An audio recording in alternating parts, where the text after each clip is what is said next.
Good morning, Sweet World, and welcome to the No Dunks podcast on the Athletic Network. It's Friday, April 2nd, and this is the Drop Podcast, hashtag full squad to end the week. I'm J.E. Skeets, rolling today with Mr. What You Need to Know himself, Tass Mellis. Hey, everybody. Hey, Tassie. We got the top shot hot boy, Trey Kirby. Hey-o. Hey, yo. The international man of mystery, taking it to the max, Lee Ellis. Friends. And last but not least, making the magic happen. Get it, girl. It's JD. Hello. Get it, There girl. it is. Yeah, get it, everybody. Shout out to the stream team joining us live right now on YouTube. We see you. Please continue to like and comment and subscribe. We had another fun NBA happy hour last night. Missed you, Tass. We had a blast talking to Ryan Doyle about airplanes. It was a lot of fun.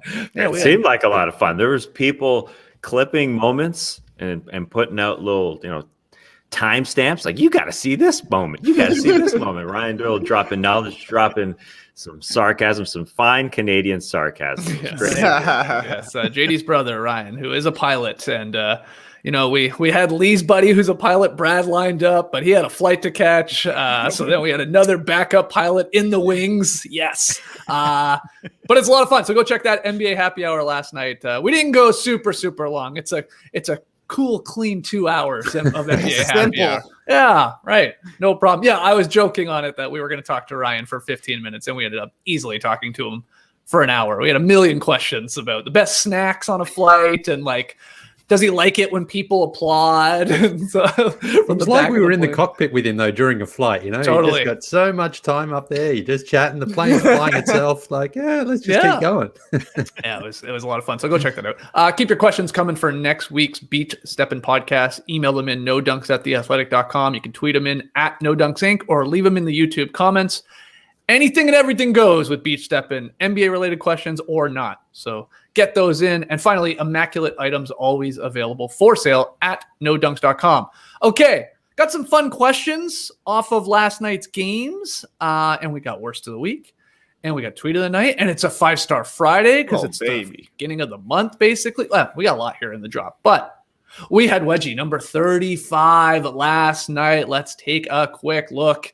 It was between the Wizards and the Pistons. It's like, the tip variety there. I guess Plumlee maybe gets credit for that one. Nice close-up. Really nice humble one. work. Just a humble, quick one. Yeah. We hadn't had one in a while, though. So that's nice to get another one under our belt. 35. 15 to go to hit that magical number of 50. And look at this. WedgieTracker.com. It's been updated. Not only with the latest wedgie, but there are new and gorgeous improvements to this site. This might be the best website on the internet right now. Look at no the better detail basketball-oriented website. You got shot location data. Can't wait to see the next step with this. The pace has slowed down a little bit, but the website is on fire. Oh my God. We've added historical numbers there now. There's a little Easter egg still on this site. Just incredible work. Yeah, I love that we have, I guess we got a couple guys that have been credited with 2 wedgies this year, PJ Washington, Miles Turner, and Mason Plumlee now. And you got teams, the Wizards and the Blazers are tied for the most, wedgies on the year. They've both been involved at least in 7. PJ Washington and Washington Wizards. Interesting. Great catch. Great catch. So go check that out, WedgieTracker.com. And I'm always impressed how quick they're on it too. It happens sometimes. Like last night, we didn't even tweet that one out until this morning from the No Dunks account, but then it's there. It's there in 15 minutes. Amazing work. The tracker never sleeps. In the stream team right now, we are Wedgie from the tracker themselves. Incredible stuff. Okay. So awesome. Wedgie 35. Got a new little segment here. I'm calling it Grade It, okay? Very simple. I want you to grade the following statements, guys. 1 out of 10. Everybody in the stream team can do it as well. 1 being the lowest, 10 being the highest.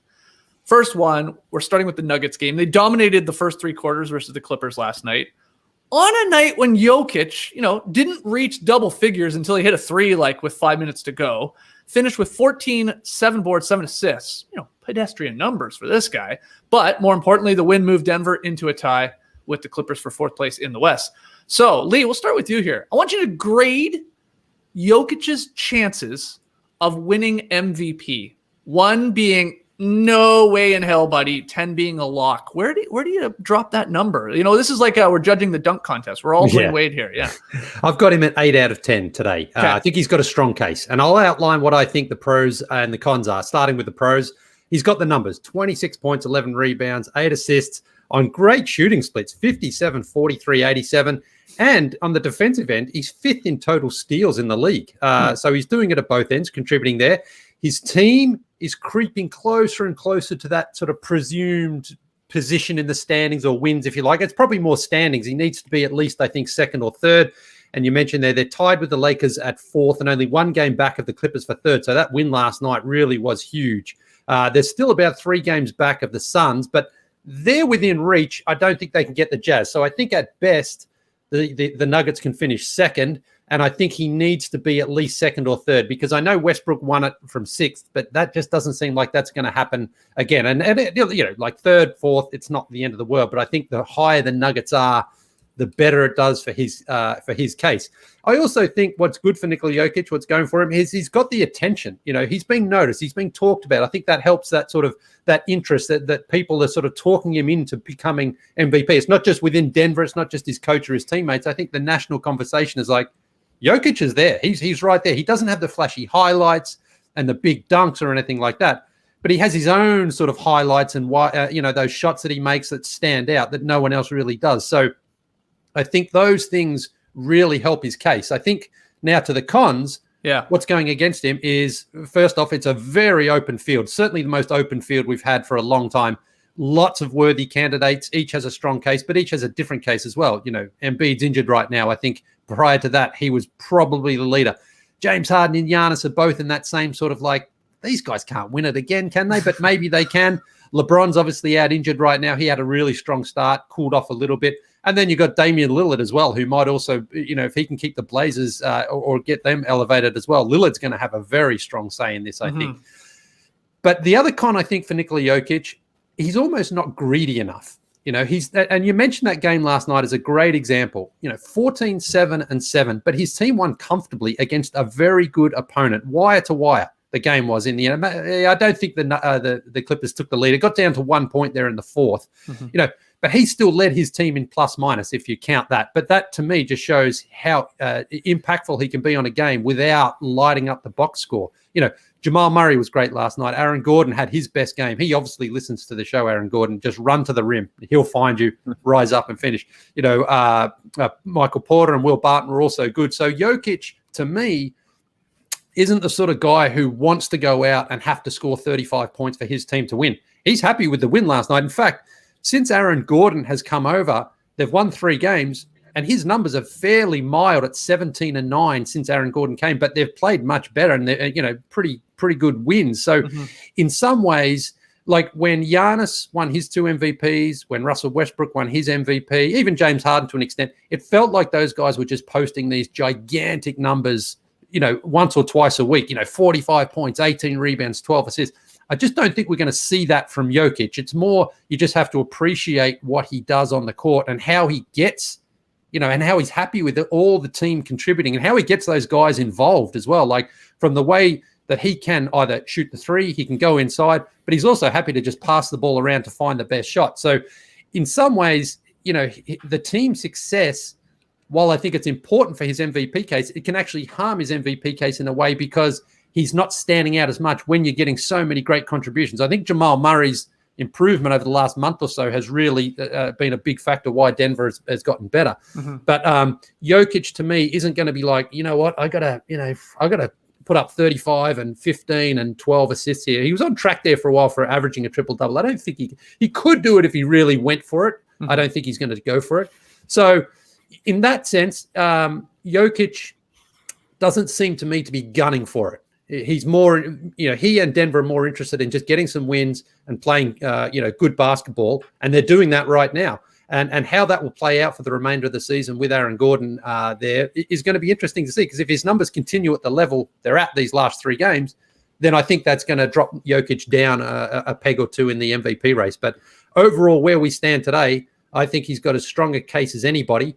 It just comes down to what you value and the position where the Nuggets are, and do you think he does it at both ends and all those things. And Is he having a better season than James Harden? Is he having a better season than Giannis or Damian Lillard? I think he probably is, but there's still enough time here for things to move around a bit, and maybe he drops in the standings, drops in the running, even if his team continues to win these games. Lee Ellis breaking it down here No on doubt. Friday. Jesus, Murphy, man, the pros and the cons. I didn't think you were ever going to stop there for a second. I thought we were going to go the entire hour with you talking about it, but I'm loving the Wi-Fi connection lately. So Thumbs am I. up to that. Yeah, coming in crystal clear with all those points. And nice quick fact check on me. I did say they were tied with the Clippers. They're tied with the Lakers right now. The Nuggets are. Okay, but he gave it an 8 at the start of all that and then really broke it down for us. Tass, higher or lower or right with him there with an 8 out of 10 of Jokic's chances of winning MVP? Where do you fall? It's a 9er right now. He is the leader by far for me. And I think that the team, excelling now, even though his numbers have dropped off, just helps because he's put up gaudy numbers already this year. And he doesn't need to do that anymore now that Aaron Gordon and Michael Porter Jr. and Jamal Murray, even Will Barton, are playing off him better. So now it's a balance of both. Now you put up those gaudy numbers. Everybody knows he's already got sort of a lead there with a bunch of his statistics. He's doing really well in that department. I think he just needs to get to the top 4. I don't think you're going to give a guy MVP if he doesn't have home court advantage. But in this year, as long as you get home court advantage, I think that's enough. And with the way they're playing off him, it's perfect. It's perfect for Jokic right now because he's already done the individual thing this year, and now he just needs a bump up of the teamwork, the team performance just to get up to 4, and then I think he's good. I think that's combined with everything that's happening around the league, like LeBron being out mainly, Embiid being out, although he'll be back Saturday, just missing 10 games. I think Embiid's still in this race. The amount of games you miss is matters less this season than. It's got to be somebody, doesn't it? It's got to be somebody. I would go 9. I think he's the number 1 guy. Okay, well, we were losing you there at the end, but we got it. You got a 9 there for Jokic. Trey, where do you fall? Both too low. This is a 10 or a 15 right now. Nikola Jokic is the MVP if the season ended today, and I think his numbers falling off, like Tass was saying on what you need to know, really prove the point. His willingness to take a step back, to integrate Aaron Gordon, to make sure that Murray and Michael Porter Jr. are excelling and playing their best basketball is in the midst of an MVP-like campaign for Jokic, just shows what a great leader and how devoted to actually turning this team around and making them into a winner he is. I think it's not a surprise that as Jokic's individual scoring numbers fall off, you're seeing all these other guys play so much better. The wins are piling up. I think they're going to finish top 3 in the Western Conference. They could maybe get to 2, like we're saying. Right now, Jokic, no doubt, is the MVP. He's been an MVP candidate since the first couple of weeks of the season. The reliability and the willingness to mold his game to what's best for the team, I think, makes him a clear choice right now. What happens though, Trey? And it's in play, of course. Denver's 30-18, and the Blazers are 29-18 here today on a Friday. What if the Blazers have a better record? Let's say they have 3 more wins, than Jokic and the Nuggets. Lee said it. Lillard's got one hell of a case. Would them being ahead of them, in seedings in the Western Conference, really, really push Lillard ahead of Jokic in a lot of people's that vote on this thing's eyes? Yeah, maybe. He will certainly have a similar case, I think, to what Jokic has done. Carrying the Blazers as the number 1 guy. He's even more so of the number 1 guy, especially considering all the injuries that the Blazers had. But I don't know. It's just such a weird thing to me where it comes down to who your teammates are for the MVP. Like, that just doesn't totally make sense to me. Jokic has been dominant since the very first week of the season. Lillard obviously has as well. But I don't know. It feels like we've been having Jokic in the top 3 MVP candidates for a long part of the season, at least the top 5. And, Lillard has had to deal with the injuries before he actually started knocking on the door of MVP status. So to me, it is Jokic, but you can certainly make a case for Dame. Yeah, if you look at the MVP award tracker at Basketball Reference right now, Jokic number 1 with nearly 50% probability of winning this thing. Harden 2nd, Giannis 3rd, Dame 4th, and then Kawhi is there at 5th. Obviously, LeBron's down there, and guys like Kyrie's on the list, and Luka and Donovan Mitchell. Rudy Gobert, I'm interested to just see where he ends up landing. He ain't going to win the thing, but I saw someone asking us the other day, like, why is Gobert not at the MVP table? Where is he in the conversation? I was like, yeah, I don't know. I think he is actually going to warrant some votes. I think it's more likely he just wins another defensive player of the year, and rightfully so. But I started like, where did Joakim Noah land that one time in like the MVP standing? It was fourth, right? Yeah. I was like, is that far-fetched that Gobert's like a top 5? Maybe, because there's just so many like talented guys as we've listed here, but he'll get some votes and probably deserve them. Let's hear from you guys in the stream team. How you grading Jokic's chances? We had an 8, a 9, and a 10 and a 15 there from Trey Kirby. I didn't know. I wasn't sure if you would let me go over the upper limit, but right now he's a 10 for me. But I mean, Lee made the case. But one of the craziest things you said, this guy doesn't have flashy highlights. You're talking about Nikola Jokic. The guy's got the he meant dunks, I think. I'm saying he has his own style of highlights. Like he doesn't, he's not the Westbrook dunking all over, like Giannis dunking all over guys. He has his, the driveway dad shot, which is great. We appreciate, but it doesn't. I just don't think that stands out the same way that Giannis's highlights did when he was, dunking all over people to win MVP. People say Giannis is boring, mate. I'm sure I've heard the same from you. Oh, just a spin move and a dunk. Anybody can do that. Not to mention most dunks ever for Nikola Jokic. I know, it's crazy to me. Skeets is saying that Zion has overrated highlights. Oh, Jesus, would you drop it already? I know. That was like, I still can't believe you said that because it just gives ammo for every dunk from here on out. For Zion, I'm not afraid to bring the hot takes, the truthful takes that the NBA was trying to force them down our throat. That's the truth. I guess they were right to do it, considering he's one of the 10 best guys in the league instantly as soon as he gets healthy. Anyways, and then we got Lee saying that that there's no sexy dunks from Nikola Jokic. Come on, guys. Appreciate the other stuff. I know you do. You don't just need to see the slammer jammers. Yeah. He's got the assist highlights. No one's going to argue that. That was a little shocking. He's got the clutch highlights. He's got the driveway dad dirks. He's got things you never see on a basketball court. Yeah. Go ahead, Tess. I think for the first time, people are saying Jokic is so unique. He has got that such a unique package. I know they've been saying it for a while, but now that he is excelling, I think people just appreciate everything he's doing. Like he is getting that narrative of you got player in the NBA. Even though the dunks aren't necessarily sexy. Wi-Fi. What's up, Wi-Fi? Yeah. I got some Lee, what'd you do to Tass? So why did you infect him somehow? We must be. This is weird. I'm hardwired. What is going on?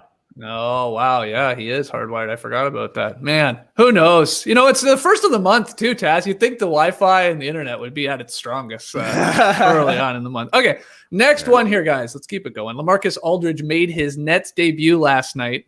And gotta say, looked pretty damn good there. He started at center, had 11 points, 9 boards, 6 assists. LaMarcus Aldridge looking like a good fit there for a Nets team that won for their 20th time in their last 23 games. So, Tass, get us started and go ahead and grade LaMarcus Aldridge's Brooklyn Nets debut. Well, this is a tenor. People did not think that LaMarcus Aldridge had much left because of how he was, bought out by the San Antonio Spurs. I mean, you can't start on the Spurs. What's going on? Well, obviously, in a lesser role with the Brooklyn Nets, they don't need him to do too much. He's going to be phenomenal if he just can be at least somewhat mobile on defense. And he showed that even though he's plodding a little bit, he's kind of has a bit of the, like that. It is a bit Zion-like. It's kind of like waddling like left to right. That's how he runs, but it is absolutely what the Nets need. Now, he didn't score 25 and drop 15 or have 15 rebounds, but that's not what's needed. So, if we're grading this, he is giving them absolutely everything that they need. And he was passing the ball great. He had 6 assists in this game. You can throw to him wherever, and he's not going to take up room in the lane. Like at first I thought, maybe LaMarcus gets a little too close to the lane and Kyrie and Harden and Durant can't dance. But he can still pull it out, to the 3-point line. That's why they got him, because he can do something that DeAndre Jordan can't.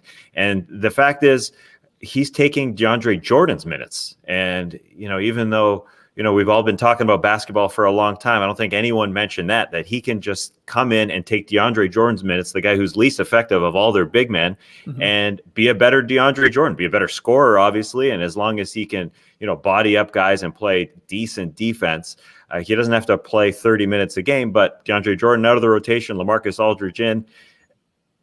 It's an upgrade. It's bonkers, but they just upgraded at the buyout with LaMarcus Aldridge. So yeah, this is amazing. This is totally totally amazing. Now, teams might try and pick on him when it comes to the playoffs defensively, maybe. But at the same time, they've got a bunch of options. And really the only question is for Steve Nash, how do I figure out this rotation? That's the biggest issue, because LA can score. And if he can defend a bit, he obviously looks rejuvenated like Blake Griffin did. It's only one game, but like Blake Griffin coming in and dunking for the first time as a member of the Nets this season.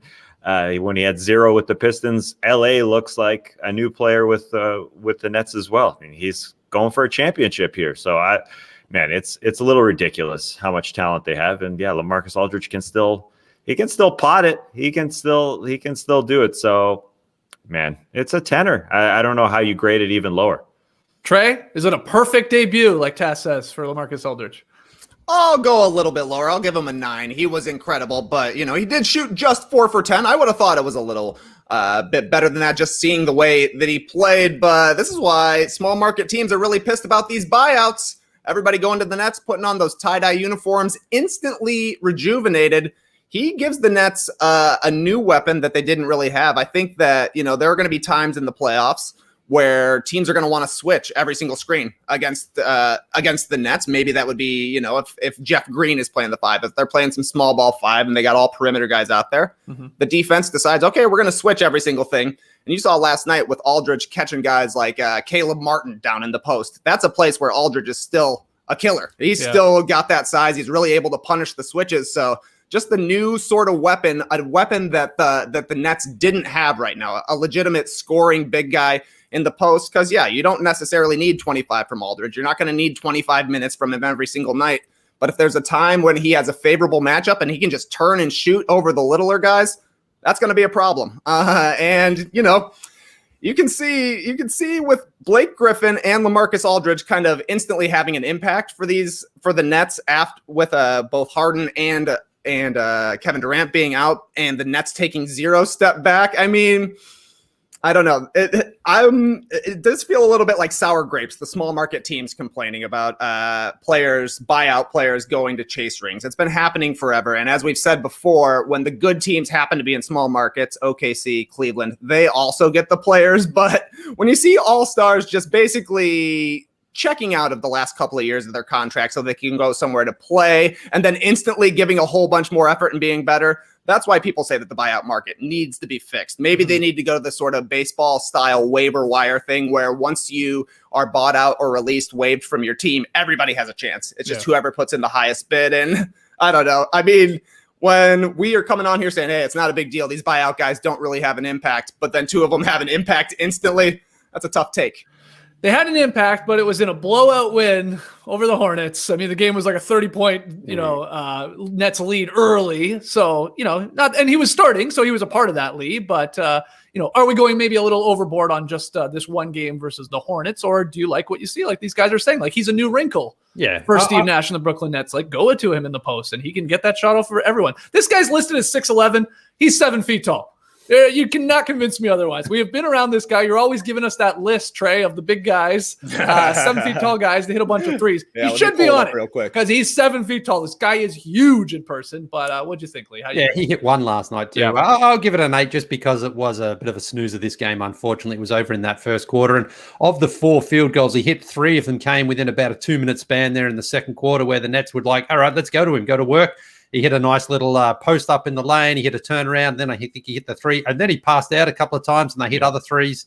So it just showed he was like, I'll get a couple of shots. I haven't played for a while. But then I'll also just get other guys involved here. I'm not here I don't need to score, 20, 25. I just need to get a couple of looks in. And he knocked them in. So it was pretty much an ideal scenario there for the Nets that he gets to play 30 minutes. He gets some shots. He gets his feel back in a pretty easy win. It wasn't really ever close this game. So, it was good. He looked good. He looked like he trimmed down a bit as well. There's something happens when you go from Texas to Brooklyn. I think you just lose a bit of weight, like James Harden. He trimmed down, and Aldridge always looked a little bigger, I thought, in San Antonio. But I don't know. Maybe he's shed a few pounds before he went up there to Brooklyn. But even in those tie-dye jerseys, I don't know. I'm so convinced that he looked slimmer to me. I thought he looked usually playing in black in Portland, and and then in San Antonio. I Like, don't know that's what it was, but he just looked a little thinner to me. But that's exactly what the Nets they're going to use.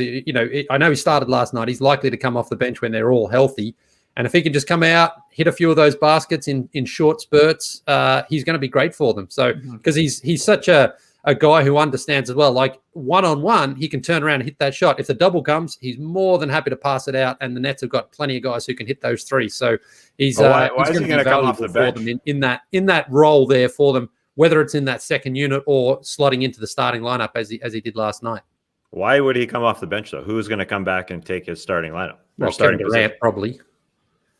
So Kevin Durant and Jeff Green. You mean Jeff Green's going to start at the center spot? Because he took DeAndre Jordan was starting. DeAndre Jordan went DNP CD.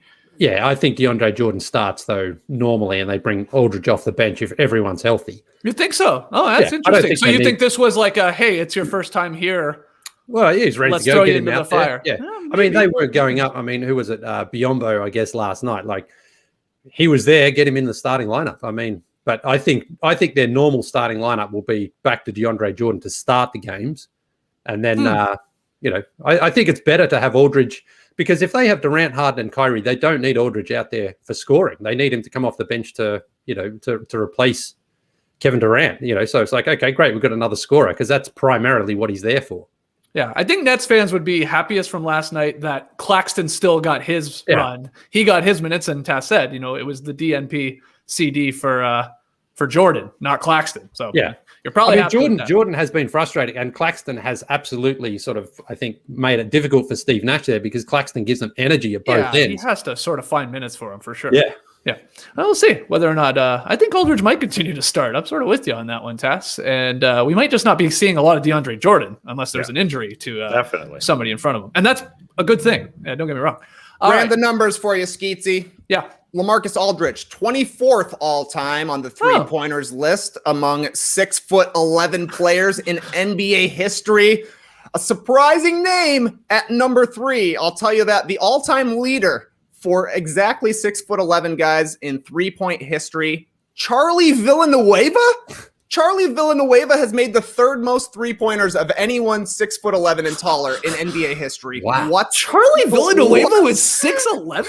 Sure, I guess so. At least according to Did not think StatHead. he was that tall. Wow. Yeah. Wow. 716 threes in a 10-year career, ahead of his time. Wow. Really? Yes, I would say so. Surprising. Okay. So where would, I mean, you don't need to look it up, but if Aldridge was, because he is a 7-footer, he's hit like over 200, right, in his career. Yeah. Like, would that have him super high on that list? Like the Luke Cornett list?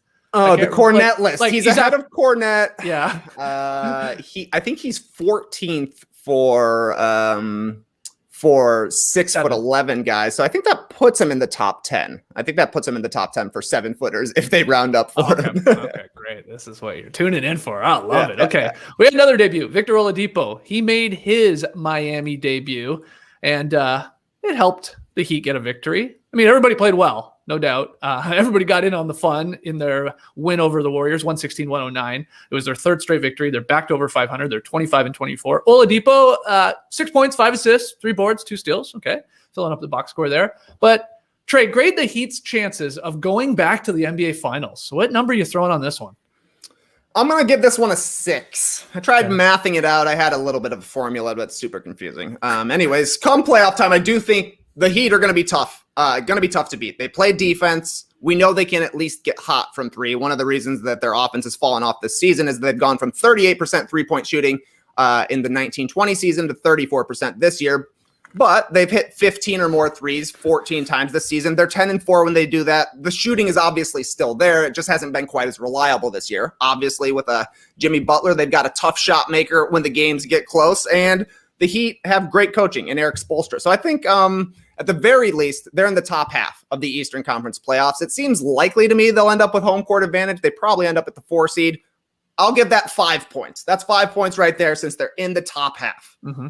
I don't think they can beat the Nets. That's the team to beat in the East right now, but I think they could take down the Sixers and Bucks. Matchups and health, that's going to really influence the series picks when we get down into it, but it doesn't seem unreasonable that the Heat would beat either the Sixers or the Bucks. Am I right on that? Yeah. No, I would agree with Yeah, that. all right. What do you grade it, Lily? Yeah, I'm about a 7 for the same reason that the Heat is the one team that really home court advantage doesn't make that much of a difference, because we know come playoff time, they're just a different team like they were last season. They were just so much better because they know how to win in the playoffs. And so the only team that I think can really make it tough for them because of their offensive power is the Nets. I mean, the Sixers and the Bucks should go in as favorite against them because they've just had a better season. But we just know that doesn't matter because Jimmy Butler gets up for the playoffs and he changes the way that he plays and he can grind out those victories a little more. So I think that the Heat are probably the most dangerous team in the Eastern Conference. But, they still have to win those early series as well to get deeper into the playoffs. So they've been a bit up and down. They've won 3 in a row after losing 6 in a row. So maybe they've sort of gotten themselves back on track a little bit here. But from just, again, what we saw in the bubble last year, that Jimmy Butler, he just cruises for the regular season and he gets up for the playoffs. And he knows he's probably in the head a little bit of the Bucks from last season. And the Sixers, they're a good team, but they wouldn't scare Miami, I don't think. I think the Heat would feel pretty confident in a series against them.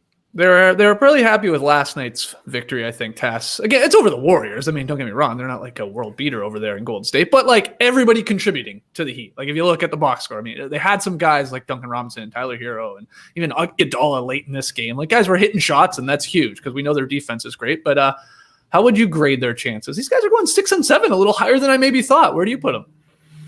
Well, I think in that Heat locker room, they believe that they can turn it on a little bit at the right time because they did it last year, and they've got enough guys that are playing well. And, they're going to use this 25-game run here at the end to get Victor Oladipo to be sort of to be their Dragic, maybe be a little their hero from last year to try and get him, push him to the hole, be athletic, and try and be that guy who fills in nicely. I don't know if that's going to work out, but I think, there's a good chance they get into the playoffs and try they could peak like they did last year. I could see that happening. Did they peak last year though because they were actually in a bubble? That is the big question mark for me. Like we talked about it. Like is any team more built for this weird environment where we're living in hotels and you're seeing the opposition right there and you're not traveling at all? They got the big face coffee. Yeah, they love it. They literally did really seem to embraced it. Oddly enjoy it. Yeah, exactly. So that's my huge question mark, which is why I have them much lower. I think it's more likely they lose in the first round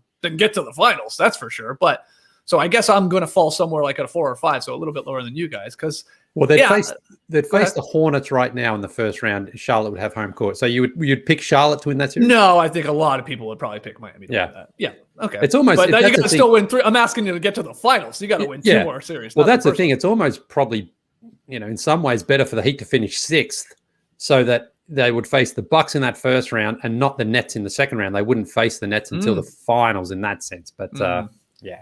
So, you're playing you're looking ahead a little too much there. Look, they're a good team, and it's like it just comes down to can you just get can you get any offense to pair with your great defense? Because that's always there. I mean, they're going to keep those teams in the 90s, sometimes in the 80s, but they got to get some of these guys to hit shots. And again, last year, Crowder was hitting a lot of those shots, right? Obviously, Dragic was really special in the bubble, so he's sort of hit and miss right now. Maybe Oladipo, like you said, Tass, is that sort of Dragic, sort of the second go-to guy offensively for that team. It's funny though. We're sitting here, we're talking about Aldridge's debut with Brooklyn before we're talking about Oladipo's debut with Miami. I don't know what that says, because again, I think it wasn't good. Oladipo's debut wasn't all that good. Right, he missed a lot of shots. Yeah, he missed every 3 he took. He turned it over a ton, but he was playing Heat basketball. He was moving it, unlike what he did earlier this year in Houston. And he played, and I think I underrated his defense. Just kind of forgot about it because I just watch him on the offensive end, Chuck earlier this season. But he's a really good defender, and that's why he's going to fit in with the Heat. He had some really good possessions defensively.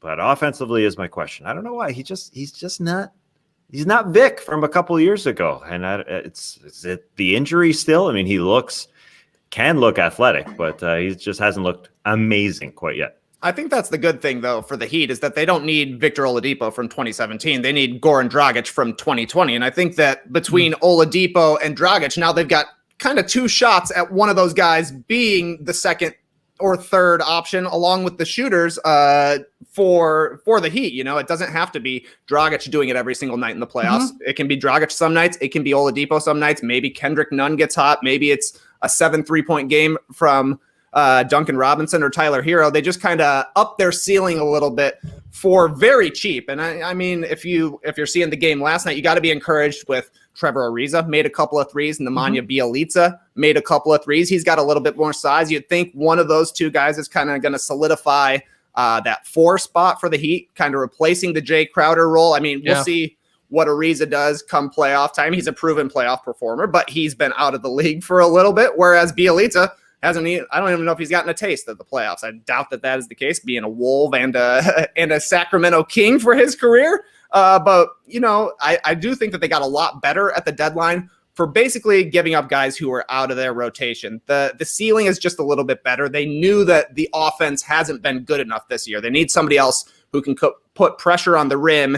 And, you know, I think that as Oladipo gets a little bit more comfortable playing in there in Miami, at least getting to the hoop is something that he can bring to that team.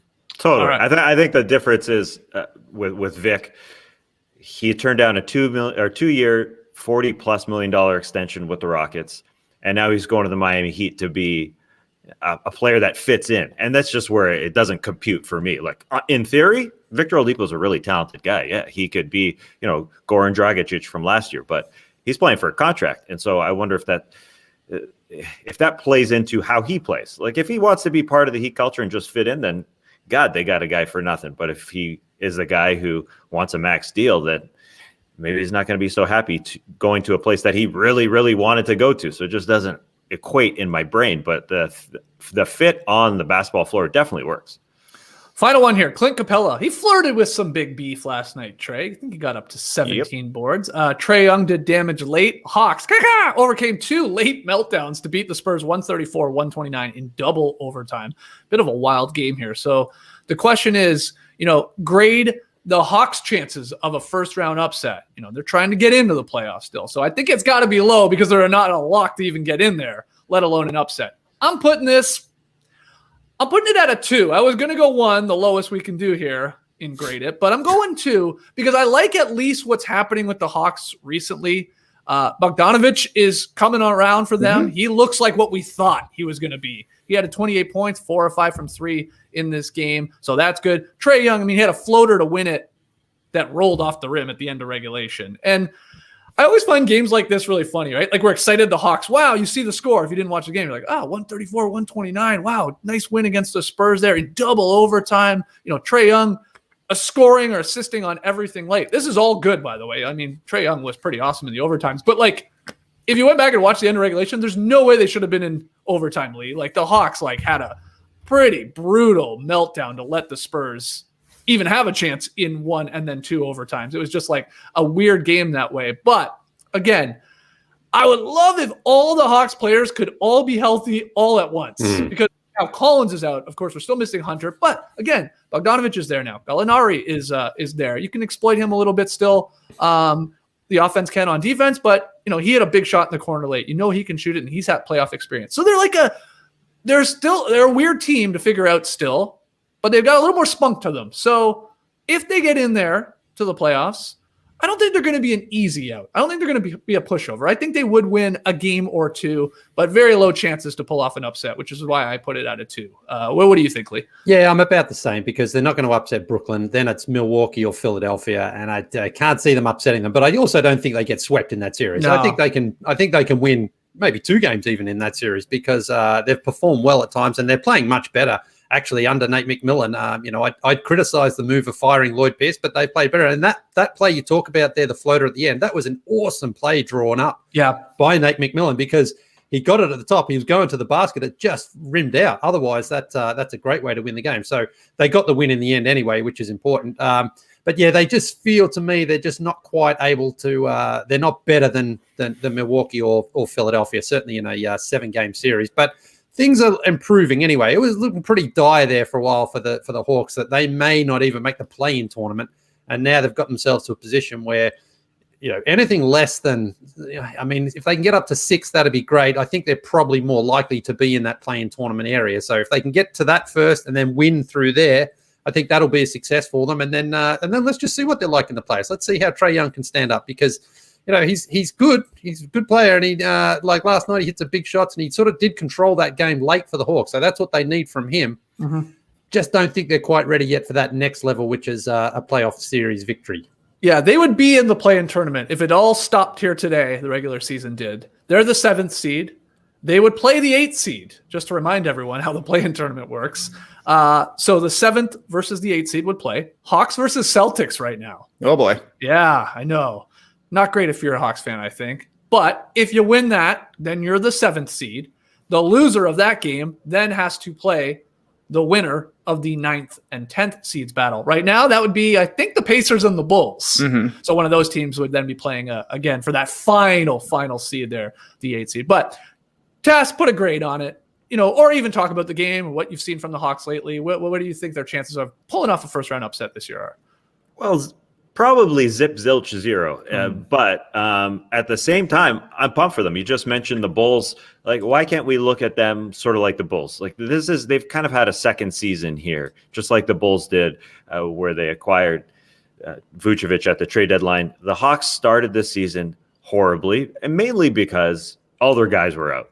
And now they're all healthy, generally, and they look a lot better. And so they're growing. And I think that's the important part. I think Trae Young, he controlled this game, and he didn't have to fire away. Like, we're talking about Nikola Jokic's stats since acquiring Aaron Gordon.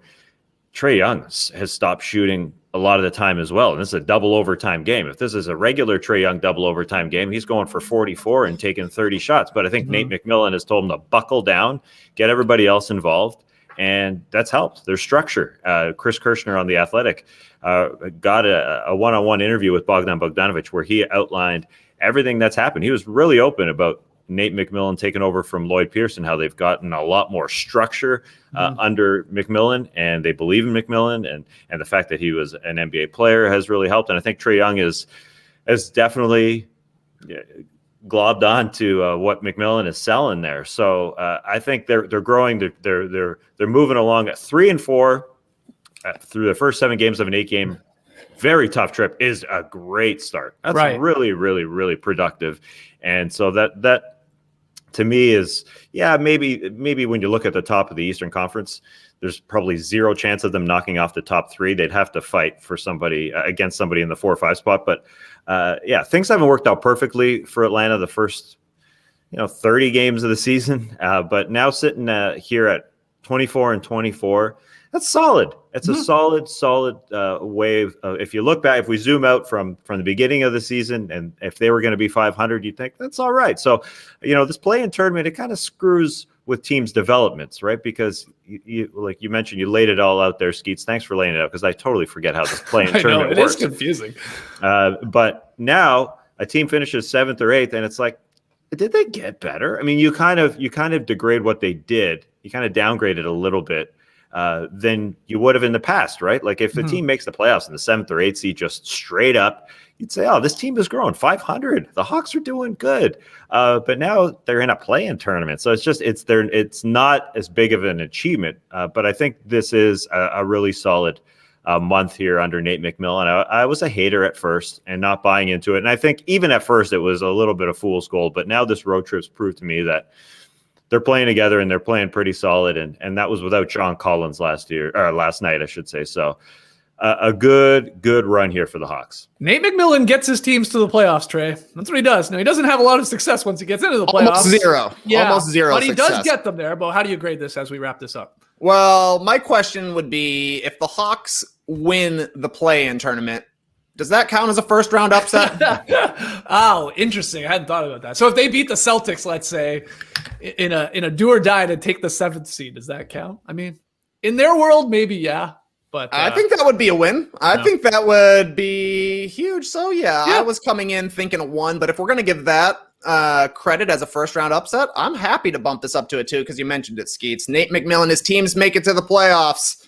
one series win in 16 years. The Hawks obviously haven't made it. They haven't dealt with the hothouse of the playoffs. Trae Young hasn't had to deal with being the number one game plan for a coach, and that's all they're focusing on yet. He hasn't had to deal with what's going to happen when some of the foul calls dry up in the playoffs for moves that he usually makes and gets to the free throw line during the regular season. Things obviously change come playoff time, but getting to the playoffs, winning the play-in tournament, like if they beat the Celtics in the play-in tournament, send the Celtics to play the winner of 9 versus 10, that's a playoff win to me right there, beating a team in the Celtics who has been established in the Eastern Conference 3 times to the conference finals in the past 4 years. So if the Hawks take them down, yeah, that counts for me, especially just you're seeing the growth of the team here. Like, I think what happened is that we all have a lot of respect for Lloyd Pierce.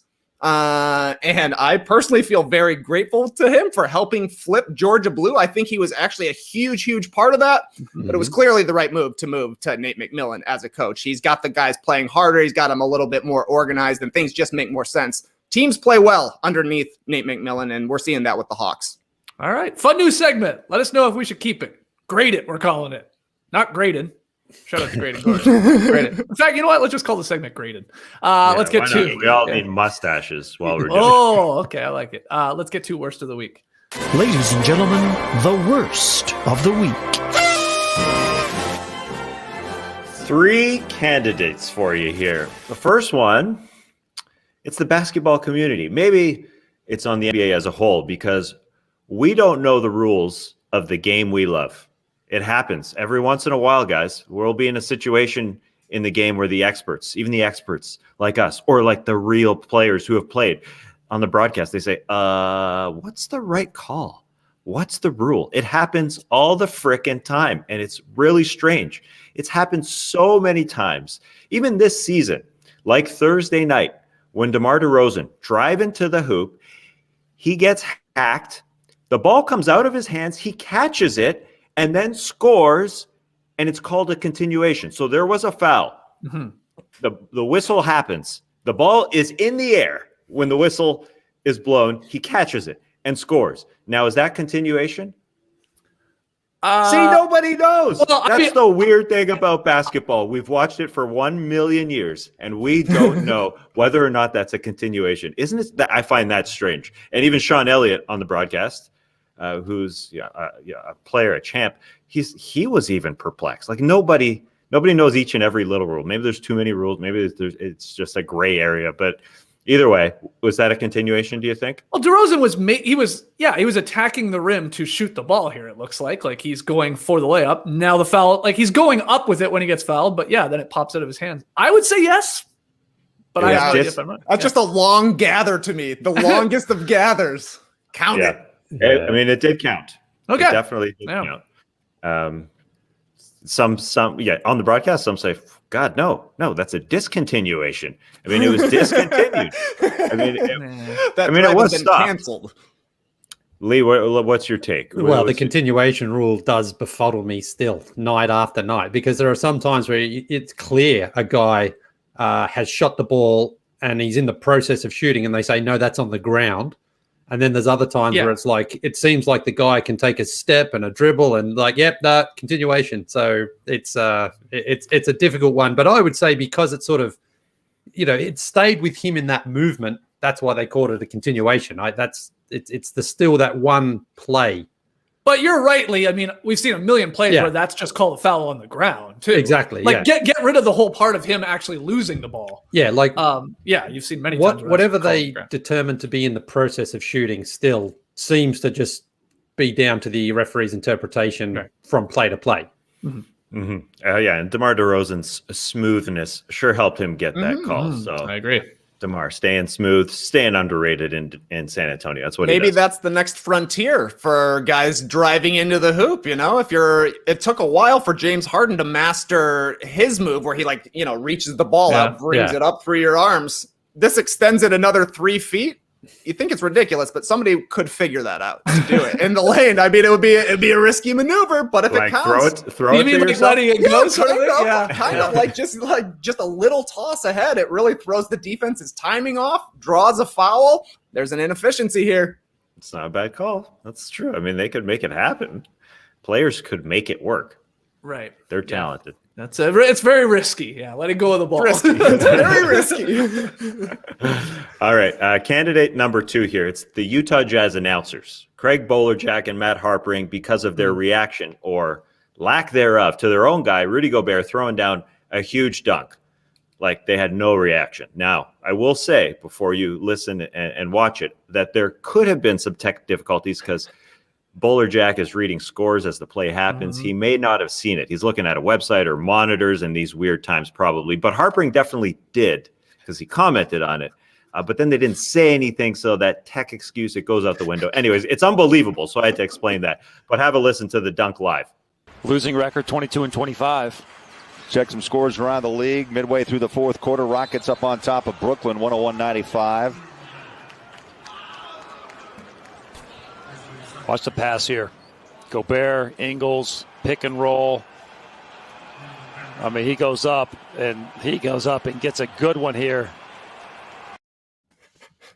The definition or the explanation of a monstrous dunk for Rudy Gobert was he gets a good one here. Yeah, I know. He got fouled. That's like one of Gobert's maybe greatest dunks of his huge. career. I don't even think I'm exaggerating. Like it's on the top 5 for his dunks. Yeah. He could be an MVP candidate. Yeah. He just had the best dunk of his career. I nobody I said anything. 100% think you're right though. Who is it? Bolerjack, play-by-play. Yeah, he's definitely reading the score, so he's likely not looking at the play. But because if you notice, they got the bug up in the bottom of the screen. Yeah, they're showing the scores from out of town. Scores time, yeah. And it's actually a well done play by the producer because Bolerjack's going to go through the scores in theory. There's more than that one game that he said because the dunk happens, that score bug, that little showing you all the other scores, it disappears immediately. But I think the producer's like, holy crap, Gobert just like posterized a guy. Yeah, let's talk about it. Yeah, but then there's nothing from Harpring doesn't get. I know he should have his back. That's my point. Like he should have been watching and should have like reacted. Yeah. Eyes on the prize. I was watching this live. I was watching the Grizzlies broadcast. Exact same reaction as you would expect when it's the opponent throwing it down. So when this clip started going around, I was like, no, come on. Y'all are messed up. This is just the Grizzlies broadcast we're watching here. But nope. Nobody's selling this one for Rudy Gobert, which is too bad. I guess they weren't giving him credit because the tiniest bit, it was a thrunk. It was a thrunk. There was no finger to rim contact, but being a little stingy with the praise, I would say. Yeah, it was probably the most difficult dunk of Rudy Gobert's career, even if it was a thrunk, because usually he's just throwing it down. Yeah. That was a tough one. It could be worst of the week just having guys read out-of-town scores on the local broadcast. Nobody cares. Yeah, we don't need it. You're right. No. Unless you've really got a gambling problem. But if you've got a gambling problem that much, then you're probably checking the scores yourself. Yeah. Yeah, the last couple nights of the regular season just made me think maybe there's a playoff race. Yeah, keep an eye on this game. All right, the Rockets are winning, and that would mean that we would miss the playoffs. Fine. Right. But yeah, he had his head, especially in these times. Like if he was in the arena and he heard the reaction, maybe something would have happened. Maybe he would have reacted, but he was looking at a monitor probably. So it's tough to call out Craig Bolerjack and Matt Harpring. I usually like those guys as one of the good pairs because we get some bad ones out there. I think it's on Harpring here though. If you're actually assigning worst of the league, he's gotta like help out his play-by-play guy there. Getting excited. We've been so spoiled with Eric Collins this year as well. It's true. I mean, imagine he was on the call. He'd still be talking about it now. Not wrong. All right. Candidate number 3. It's Marcus Smart of the Boston Celtics for one particular brain fart. One brain smart, which was not very smart. The Celtics playing the Pelicans. Pels ball. Celtics forced a jump ball at center court with only 0.3 left on the Pelicans shot clock. So the Pels don't care to jump because they're going to lose possession if they win it or not. And the Celtics just have to catch it. And then the ball is theirs. But Marcus Smart just throws it up. And then he somehow tries to defend his position with Kemba Walker. Like they're yelling at it. And maybe Kemba Walker deserves a bit of hate because Kemba Walker should have known the plan. If he's the point guard, he should have told Marcus Smart, I guess, hey, just catch it and don't throw it. But before the ball was jumped. But is that on Kemba Walker? Probably not. But still, how does the team not know to just not throw it out of bounds? I mean, that's so weird. Yeah, like what? I mean, real question is just like, why is Marcus Smart shooting it at all? Like it is funny. Do you think that he thinks though, well, Pritchard takes the jump ball, touches it. Yeah, that's what he said. thinks. There's 0.3. I mean, you're basically all you can do is tip the ball to, like, in theory, to start the clock, right? Like, does the clock start when Pritchard touches it on the jump ball? Yeah. So I think Smart's basically saying to Kemba, if I'm guessing here, but like, it's our ball anyway. I'm just chucking it down there for shits and giggles. But the clock started. Like, it's our ball. It's the clock has run out for the Pelicans. It's our ball. But they did give it back to New Orleans, didn't they? Because they said, like, in theory, that Smart had time to just hold on to it. Instead, he took a shot. Yeah. Weird one. Yeah, it's a weird one. Yeah, that's a weird one. You gotta know the rules. See, nobody knows the rules. Oh, nobody knows the rules. Nobody knows the rules. Lee was confused when that happened when we were talking about it this week. Yeah. Then you had me confused, and then I thought I was misinterpreting it. Oh, yeah, because the Pelicans had their possession for 23.7 seconds. Right. Brandon Ingram wrapped up. All right, jump ball, and then Smart just throws away a possession just like that. So fantastic suggestions from everybody out there for worst of the week, including Marcus Smart, including Jakob Poeltl airballing 2 free throws. But if you want to see that, jump over to the whoopsies that we recorded. It's on YouTube. Poeltl was, put into the line. You know, Greg Popovich usually does that to other teams, but Luke Walton doing it to Pop, sending his guy to the line, and Poeltl short. Lee, you chortled at the Poeltl right there. So what do you think? You know, when you see a guy to the free throw line, you know, whatever the first one misses is, the second one usually compensates for it. Right, you know? right. So if you go long, you tend to go a bit short on the second one. He went short. I think he went shorter. On that second one. It was just a little I just more don't touch. Understand though how a professional player who's been playing the NBA for this many years still looks like it's like his first trip to the free throw line. You know, he looked like he was shooting it with one hand. I know, it was like the weirdest form. I know. I just don't understand. Like, it's there's just no defense. You got 10 seconds. You're straight in front. I mean, man. And again, when you airball the first one, that's fine. That happens. You know, LeBron's airballed one early this season. That happens. But to do it 2 in a row and just to be even shorter is crazy. Lee, do you think you've ever airballed a free throw? Have I? Oh, yeah, for sure. For sure. I thought you'd say no. I don't know why. Yeah. Okay. No. Never 2 in a row, ever. I remember one time as a kid, I was about 14 or 15, and so we have the rule that when you're in the penalty, it's only a 1-on-1+1. So you've got to hit the first to get the second. College style, baby. Yeah. And I got fouled with 0 time on the clock, and we were down by a point, and it was a 1-on-1. And I was like, oh my God. This is it. This is the moment. To win, 1 to tie. All right. Yeah.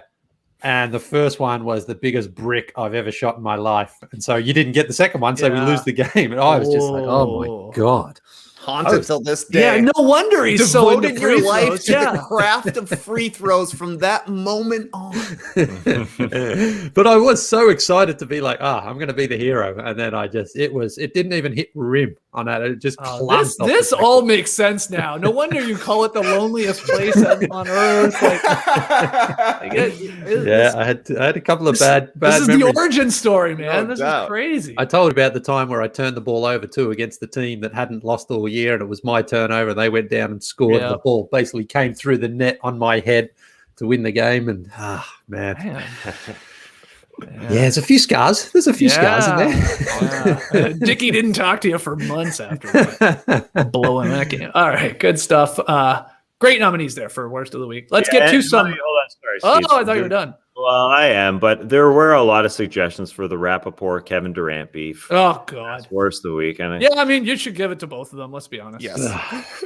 Double. Yeah, all right. Yeah, that's fine. yeah. Then we don't have to get into it. That's cool. Oh, yeah, God. yeah, I mean, that's embarrassing with the comments, of course, from KD.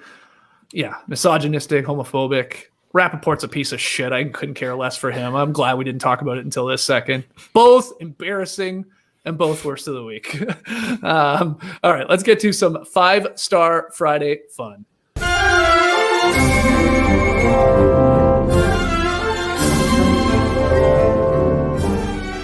Yeah, buddy. It's 5-Star Friday. First Friday of every month, I will read you 5 of the best 5-star reviews on Apple Podcasts. We are battling these algorithms left and right. Your 5-star reviews help. Here is our first one. The title, Volume Up. Love these guys. I'm guessing awesome at the end. Comes from AJVLFC. I should preface this review by mentioning that I bought an iPad just so I can write this review. What a flex. Congratulations. A Greek dude, Steve Nash, an Australian by way of London, a Canadian, Gandalf, and a beef connoisseur from Chicago walk into a bar. There's nothing interesting or funny beyond that. Other than that, I listen to them talk while offering my own opinion that they can't hear anyway.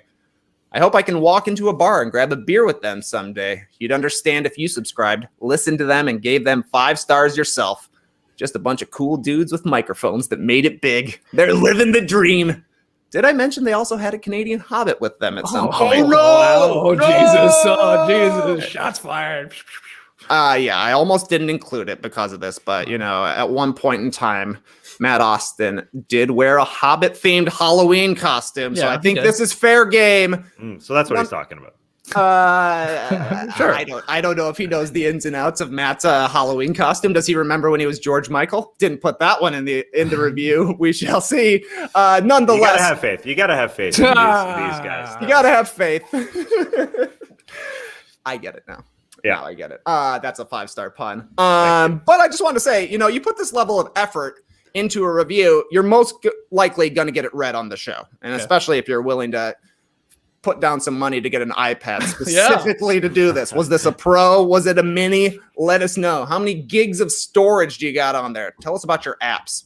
But that's not the only way to get into 5-Star Friday. Here's another one. This one, the title is great. Comes to us from Stugatz's Golf Cart. The review says great. 5 stars. Wow. What a swing. So it goes both ways. That one really meant a lot to me. Really hit home. Great. Great twice. I like great. It. In the title and then great in the actual Stugatz's Golf Cart. Yeah. Shout out to that whole crew. All right. 2.5 stars per great. Our next review comes from Adam F. NYC. Good morning, sweet world. I review podcasts based on the last line I hear in it. One episode ended with someone explaining that they spelled donut by using the fake name Doug H. Nut. 5 stars. That's good. Yeah. I've been thinking about that line since that was said on the podcast too. I had never thought about Doug H. spelling of donut that way. Doug H. Nut is so good. Who said that? Tass or you? Trey? Yeah. Well, that was just a freestyle. I've never thought of it either. But it's I imagine Doug H. Nut knows Dr. Pete Za. The scientist who invented pizza many years ago. Doug H. Nut Donuts is a great name for a donut shop or coffee shop or something like that. I think it's phenomenal. Maybe it exists. Tell me if it does, people. It must be out there somewhere, probably. Yeah, you think so? If not, we got dibs on Doug. We're calling dibs here. Our next 5-star review. Actually, it's a 5 beans review. It comes to us from Romo95. 5 of 5 beans. Imagine getting a bag of beans with 5 delicious magical beans. That's what Tass, Skeets, Trey, Lee, and JD are.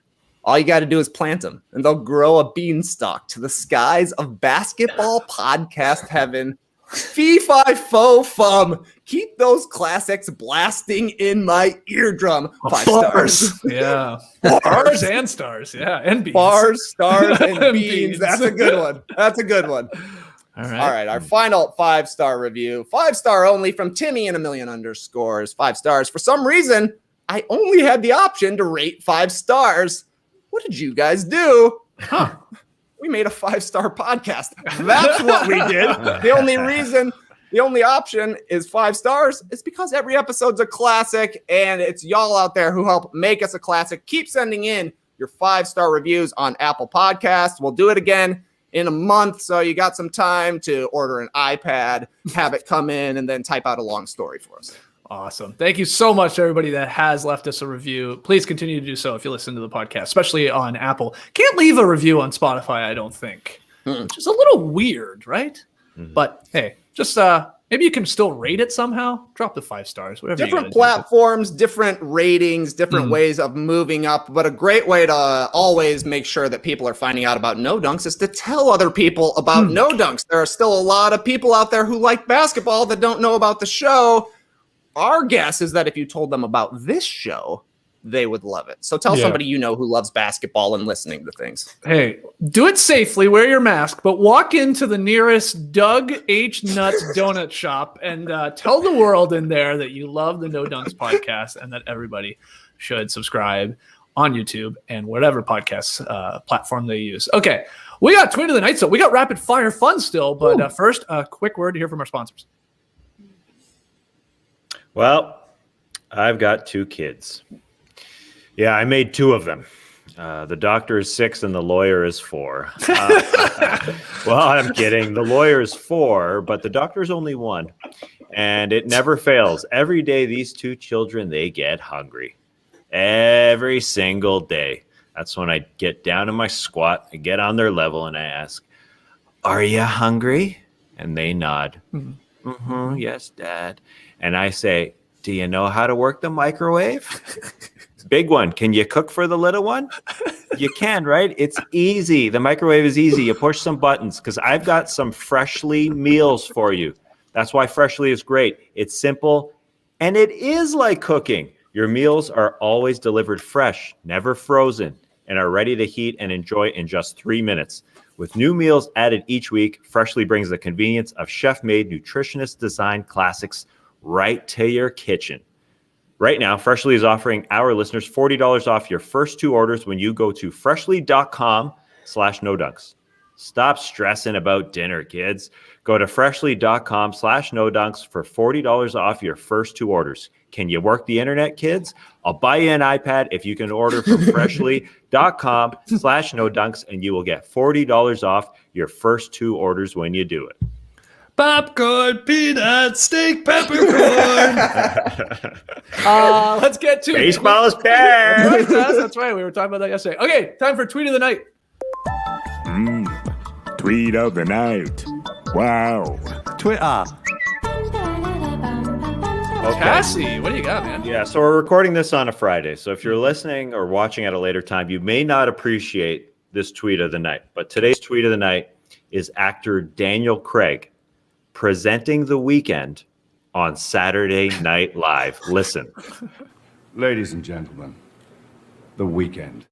I've seen this every week for the last.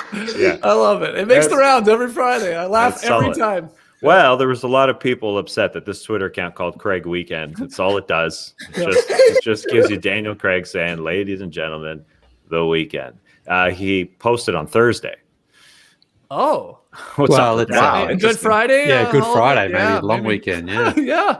Ooh, Yeah. I didn't take Gotta be that the into account. reason. Holidays. Do you go holidays? I guess it's the weekend. Yeah. I guess it's the It's a weekend. long weekend. That's what we call it.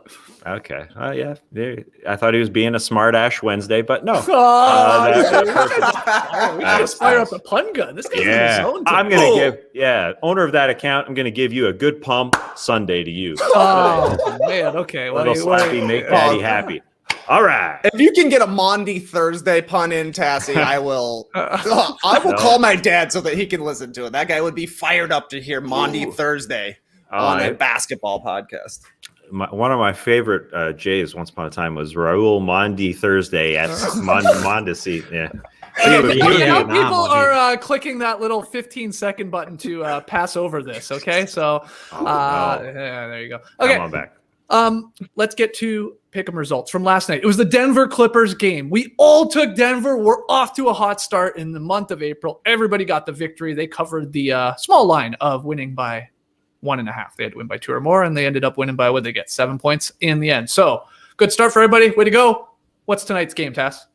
Well, we got a barn burner on NBA TV. Bucks at the Blazers.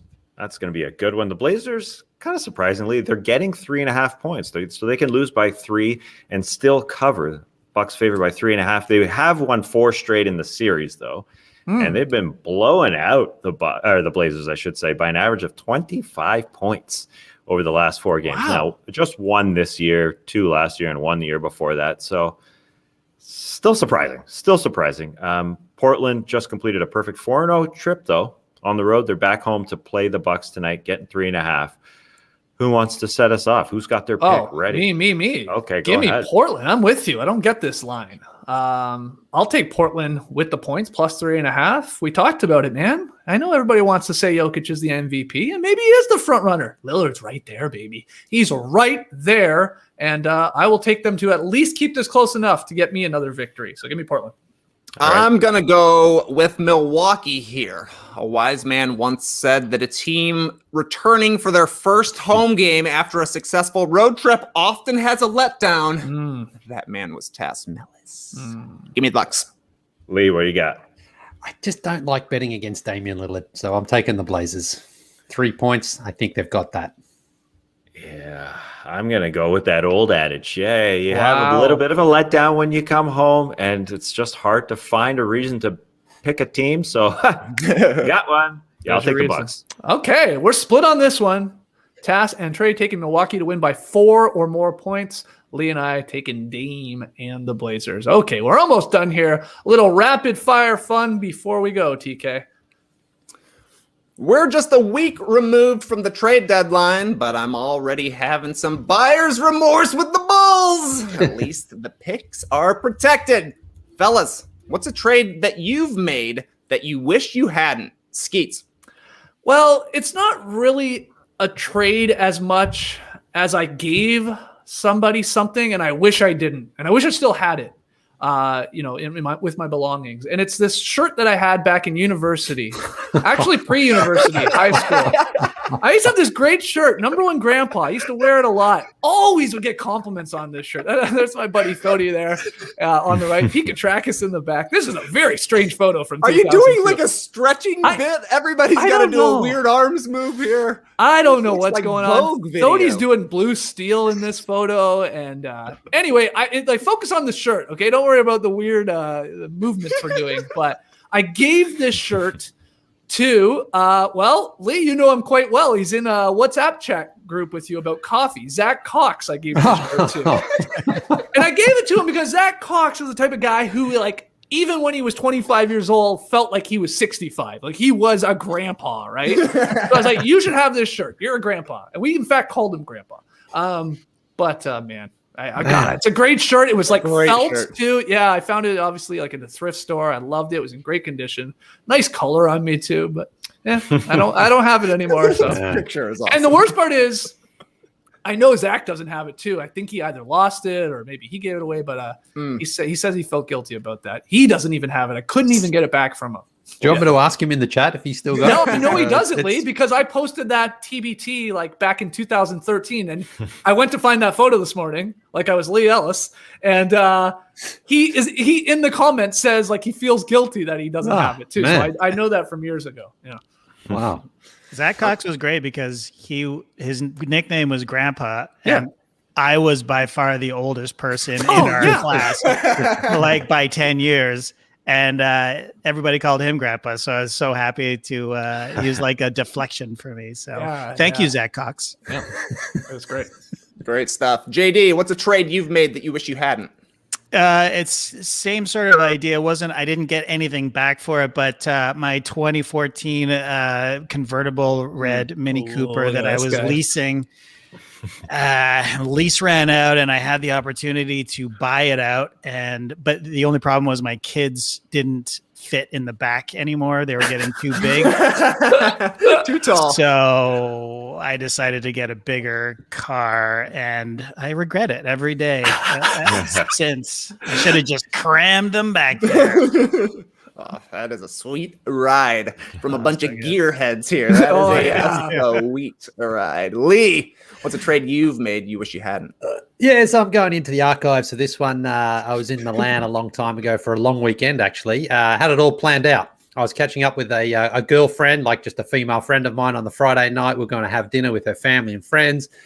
And then on the Saturday night, it was Juventus versus AC Milan at the San Siro. I was like, wow, just a massive, massive matchup of two of Italian's biggest football teams.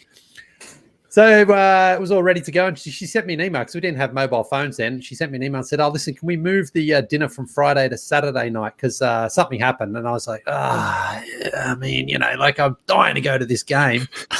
But she was a friend and she was making this effort for me. So I was like, all right, no worries. So we changed. And I went and had the dinner. It was a great dinner. We had a great night. But the Juventus Milan game was 2-2. Oh. Zinedine Zidane scored. Andrei Shevchenko scored. It was Shevchenko. considered like one of the best games for the season, all season long. And I even had my like Shevchenko jersey ready to go there. There it is. Like I was ready. I was pumped. That's not your jersey. That's my jersey. No way. That 100% is my jersey. If you're not wearing it in the picture, it's not yours. The picture of you in every other shirt you've ever owned, except this one. I'm gonna get Dad to send it over because it's in the God. because if you see what's right next to it there, that's a Lazio scarf because I saw a Lazio game earlier on the trip, Lazio versus Arsenal in Rome. Jesus, man. And so I was up there, but Shevchenko was my favorite player, and I was like, oh my God. So I missed out on seeing like one of the greatest games in Italian football and seeing Zinedine Zidane and Shevchenko battle each other. I had a great dinner. I mean, I probably don't regret it too much, but I just wish it didn't change. So then I could have had a really fun experience on the dinner, but not feeling like I was missing out on being at the San Siro. I mean, that's one of the biggest nights on the Italian football calendar. So anyway, I mean, what time was the game? Like 8 o'clock. Italians don't eat until like 11 o'clock at night. You could have done both. But it was there was so many people. It was such a fun night. Like the grandma cooking the pasta and stuff. And I was like, this is great. But because most shirt of their number games, one grandma. Most of their games are like on a Sunday too, at like 3 o'clock. But instead, it was the Saturday night, the prime time. And PJ wants to know. I thought you were an Arsenal fan. Come on, PJ. You know by now. I've got like a million different photos of me wearing a million different football shirts. Yeah, Dennis Bergkamp was my first favorite player. Then Henri. The sport. Yeah. He loves the beautiful game. Jesus, PJ. I should compile a list of all the photos of wearing different football jerseys. This isn't one of them. Yeah. Wow. I'm gonna get Dad to send it over now. It's funny. I mean, I had the camera. I don't know. I guess I didn't wear it. I didn't wear it to the dinner. I'm not going to turn up in a Milan jersey. Oh, you're not a real fan then. But I even got the number put on there. That was I probably spent 150 euros on that. Anyway, this guy is just traveling the globe, going to every sporting event and concert ever had. Like, what did the Ellis family actually do? You guys are loaded. Great question. Still don't know. I know. All right. Next one. All right. Rapid fire question number 1 complete. Yes. Number 2. Blazers played the Pistons this week, and Carmelo Anthony was not feeling the fog machine they used in Detroit. Tweeting, you guys love that fog machine, huh? Right in the Pistons' face alongside a picture of him looking absolutely disgusted. Guys, what's your favorite vibe machine? A fog machine, a disco ball, a strobe light, something that enhances a party. Skeets. This one was easy for me. I think it's the disco ball light with the multicolors. Okay. Specifically one, like a cheap one that you can get for like $7.99 at Walmart or something. Because I know our buddy Daryl has one. And I would look at it before it was turned on going, that's a hunk of crap. Why'd you put money into that? When are you ever going to use that? But I'll tell you what, you want to take like a kitchen party or a house party to the next level. You just throw on this little disco ball thing with these multicolor lights and it makes your room into the club. It makes it a lot more fun. And I was proven wrong. I was completely wrong with this one. Daryl's done it a couple of times. You know what I'm talking about, Tess? Maybe Tess, do you have one? I can't remember whether you have one of these little disco ball lights. Yeah? Okay. Well, we got to get you one. I've never made my way over to a Dollarama to buy one, but right. they come through. Especially during this pandemic time when you may be with one person. Right. All of a sudden that person just started a party if they light up that thing. I mean, it's like you're having a party. It's amazing. Guys, go get one. Yeah, especially during the pandemic when you can have like maybe small gatherings.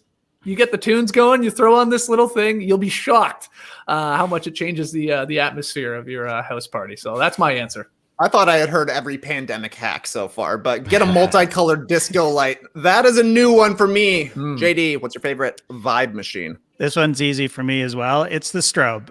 When it breaks down, when you hit a song in the club and you're on the dance floor and everything goes black except for not the but just bump, bump, and it's like little snapshots of people dancing. It's that's true. It's cool looking. Yeah, as soon as it hits the kick, girl. Yeah, I'm a big strobe guy too. Once that strobe starts popping, I can't stop going like this in front of my face, right? To just make it seem like, whoa, I got 3 left hands. Whoa! Yeah. And everybody looks awesome. Like Totally you could be good. the worst dancer in the world. Yeah, but because you it's the way got you're this- moving. Yeah, Yeah. it's like robotic, like Totally. Lee, what's your vibe machine? Well, first off, I'm with Carmelo. The fog machine, too much. Don't like it really. It just gets it's like you're breathing in chalk. It feels like that, you know. So yeah, we don't need that at the game. My favorite one, I guess I'm probably just a disco ball man. You know, that or the strobe doesn't really make too much difference as long as it's in the right spot and it's giving off the right the right sort of light and it's doing a good job. I'm easy with either one of those, really. I mean, you know. I thought you would go with the karaoke machine for sure, Lee. No, I mean, that was fun when we all did it, but I think that's the thing with karaoke. It's got to be just you with your friends because everyone else is like, oh, these guys suck, you know? Yes. I think so. I mean, you never turn up to a place and go, I hope I see like 20 random strangers do karaoke because that's pretty I don't boring. know. Tass just shared a clip in our WhatsApp group. I think we were in San Antonio. Somebody can correct me if I'm wrong. Of you on stage, Lee, doing some it's Robbie Williams, I think. You're singing Angel, maybe. Is that in San Antonio? I thought it was. I think it was here. Oh, I think it was here too, yeah. Really? Yeah. Oh, I got no idea. Okay, I could be wrong. Anyway, you know, and you took your own advice, like you really commit to the karaoke bit, like you can't half-ass it. Yeah, right? you have to. It's rough though. It's rough at the beginning, but you know, once that chorus hits, the whole bar is singing along with you. That to me is the key to any good karaoke is you get everyone to know that one part where it's their part to tune in, and then they're listening and waiting for it, and you know, you can just own the audience then. Okay. Maybe it was here in Atlanta. Maybe you're right, JD. I swear to God, you can hear Graydon to bring him up again. Oh, that could still match. I know up, it could be here. It couldn't be in San Antonio because we were at a karaoke bar once. Anyway, it doesn't matter. Graydon's got a very booming voice. We could be in San Antonio. He could be here, and we could hear him. Could hear him. All right, final one. Godzilla versus Kong dropped on Sunday. We talked yesterday about who would win in a game of one-on-one. Both our Twitter polls and our YouTube poll, the fans are choosing Kong to take this one. Fair enough. My question for you guys, what are 2 more characters that you'd like to see matched up in their own movie? Skeetsy. Well, I'm going to take this question. I'm going to turn it on its head there, Trey. I want to see actually, not a movie. I want to see a video game, like a Mortal Kombat Street Fighter type game with all like the famous Wes Anderson characters. Okay. So again, you could go movie if you want, but I couldn't pick just 2. So maybe it's like a battle royale or something, but Royal Tenenbaum, Dignan, Max Fisher, Steve Zissou, Scoutmaster Randy, Francis Whitman, Sam and Susie, goes on and on. Fantastic Mr. Fox. I think it'd be a great game, like a Super Smash Brothers type of game with just Wes Anderson characters. Like somebody go and mod that for me. I'd play the hell out of that. That seems like it would be very successful on the internet as a mod of something along those lines. That'd be fun. Yeah. A lot of great characters. JD, who are you combining for their own movie? Yeah, so I had a really hard time deciding, so I'm going to throw you with 3 pairs. So the first one is the superhero pair. I want to see Wolverine and Deadpool go at it. Okay. These guys, Ryan Reynolds and Hugh Jackman, have like this bromance going off the court, so to speak. And it's inevitable that we won't see Hugh Jackman, but we will see these 2 characters together, and I'm looking forward to that. Okay. And I hope they're against each other. The next one is my deep cuts. This is Mike Milligan and Irving. Mike Milligan from season 2 of Fargo, and Irving from Mr. Robot. These are 2. It doesn't matter. These are 2 super obscure characters, but they're my favorite characters in recent times, and they're just awesome villains. Yeah, and then finally Mike Milligan. That was a Mike great Milligan character. So cool, played by Bokeem Woodbine, and Bobby Cannavale as Irving. But and then this is the awkward ball. Oh, this would be so good. This is Nathan Fielder and David Brent. Can you imagine these 2 characters on screen at the same time? Your head would pop off if you weren't into the awkward comedy. And they're 2 of my favorite of all time. So, yeah. Oh, that would be a hilarious scene. A quick proud dad moment from last weekend. Jackson was at his drum recital, right? So I was super proud of him. He did a great job. He played Van Halen's Jump, and he killed it. But during the recital, there was this kid named Nathan who went up, right? So it's like, hey, put your hands together for Nathan. He went up. I was sitting next to Lincoln, and he played the whole song.